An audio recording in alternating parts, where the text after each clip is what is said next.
in the sun, and I want to talk to you in this video about how to train properly on your own.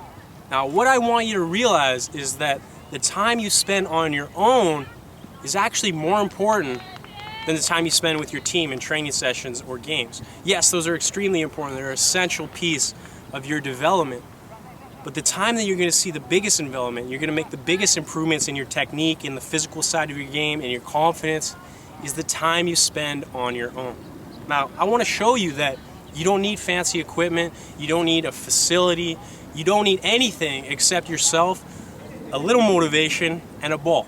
I'm out here at the field, but you don't necessarily have to go to the field to train. If you don't have that option, you can do your training at home, you can do it outside on some pavement, on grass, wherever you are. It doesn't matter as long as you're bringing the intensity. So your session should include technical and physical development. Now, you should start every session with a proper warm-up.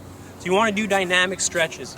Okay, the difference between dynamic stretches, dynamic are moving stretches. Okay, all these things you do in your normal soccer warm-up, this sort of stuff. Okay, a static stretch, what you want to do after your training session, is when you hold the stretches. Okay, this is going to help you release the tension. So before you practice, before your training, you want to do dynamic stretches. Really loosen up the major muscles in your body, especially your legs. Then after your session, you want to do that static to release all the tension, all your tight muscles. Okay, the more you learn to take care of your body, the longer you'll be able to play, the more injury you will avoid. Like I said, you want to have technical and physical sides to your training session. Now, in reality, when most people train, they do all the technical stuff, and then when it's time to do the sprints, the push-ups, they're too lazy and they just leave. So if you want to avoid that problem, I want you to do the tough stuff first. Get it out of the way, and then you can have your fun with the ball. Okay, when you're doing physical drills, you want to do stuff that's actually going to make you better on the field. Okay, so you're thinking about increasing your sprinting speed. You're working on changes of direction. You're working on your agility, the quickness of your feet. Then you want to work on your strength, okay? Just full body strength from head to toe. Even though we're soccer players, you got to work on the physical side of your game.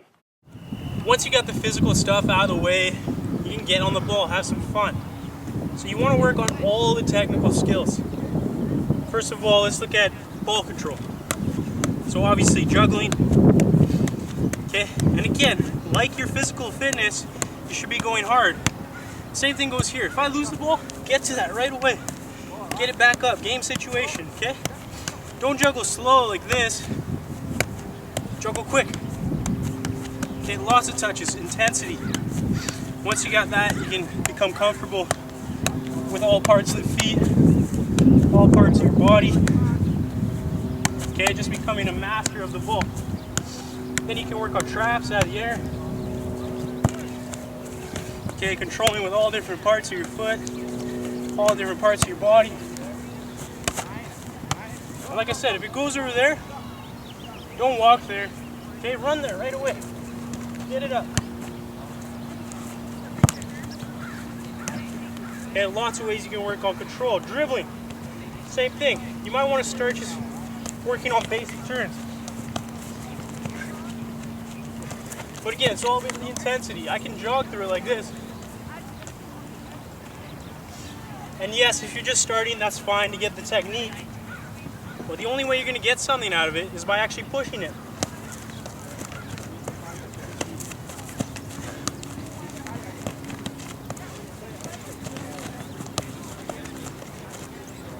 So you don't need fancy drills.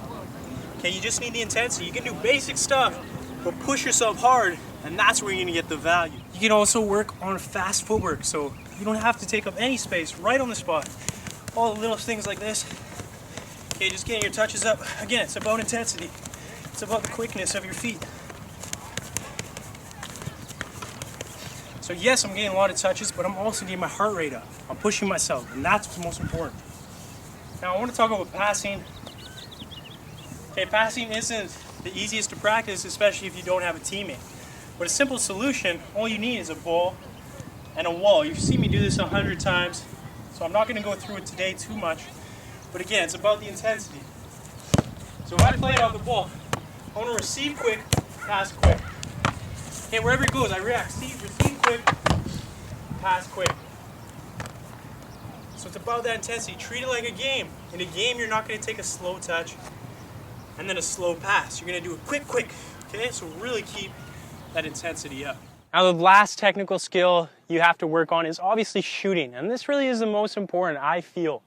Because if you can be good at shooting, you can become good at shooting. Naturally, you'll become good at passing. And it really is one of the most difficult skills to master. Now the problem is most players at a young age, they don't focus on shooting enough. Okay, they're comfortable working on the technical skills, dribbling, ball control, passing. But when it comes time to score goals, they don't have this technique. So the younger you can start shooting every day, the better you're going to become and the more thankful you will be that I brought this idea up to you. So the way to start is just get that ball out of your feet. Just take one touch out of your feet, take a shot. If you have 2 balls, 3 balls, 4 balls, that's great. But what happens after the shot is even more important. So as soon as I make my shot, whether it's good, whether it's bad, I want you to go after that ball. So at least run after it 70%, 80%. Okay, you don't have to sprint there, but you have to keep the pace up, remember. So just start by getting out of your feet, working on that good technique, striking the ball. Okay, I want you to work with both feet. Always work with both feet. Now your weaker foot isn't as good as your stronger foot for a reason. It's because you haven't taken as many shots. Okay, so as soon as you take that shot, get that ball back. Get out there, go again.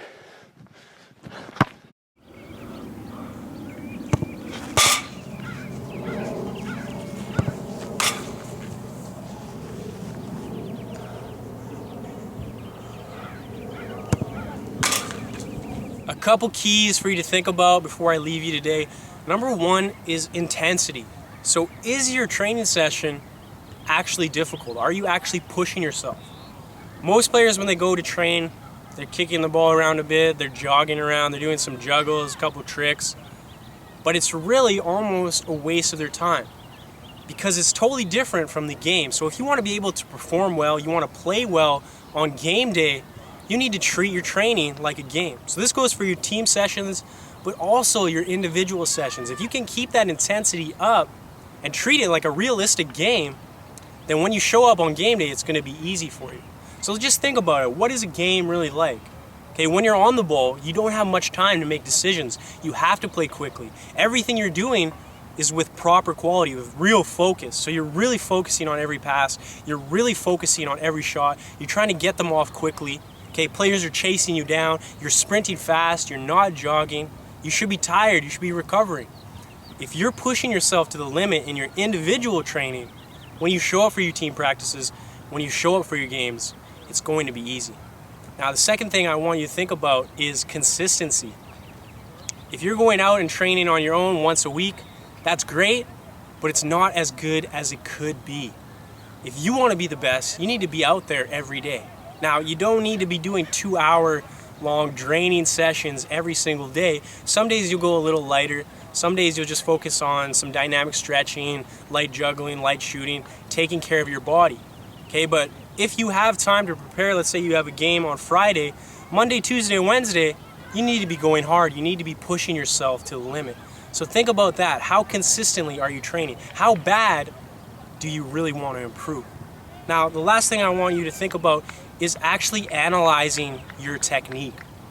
So if I'm playing or I'm practicing on my own and I'm practicing shooting, and every time I shoot the ball, it's dragging to the right, it's pulling across my body, and I'm missing the net. What do most players do? First of all, they get frustrated, they get depressed, but they keep making the same mistakes. They don't make any changes.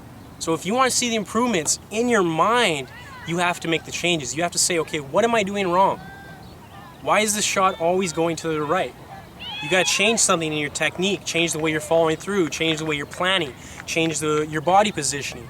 When you can start to see the difference in your mind, that's when you'll really see the difference in your technique. And that doesn't go for shooting, that doesn't go just for shooting, that goes for every area of your game, technical and physical. So think about analyzing your technique. If you're not doing something wrong, that's your fault. Getting frustrated or depressed about it isn't going to help you get any better. So instead of getting frustrated, just get better. Now, there's a lot of ideas for you to think about. The only way you're going to improve is if you lace up your boots and get out that door every day. So keep training hard, keep coming back, and I'm going to see you next time.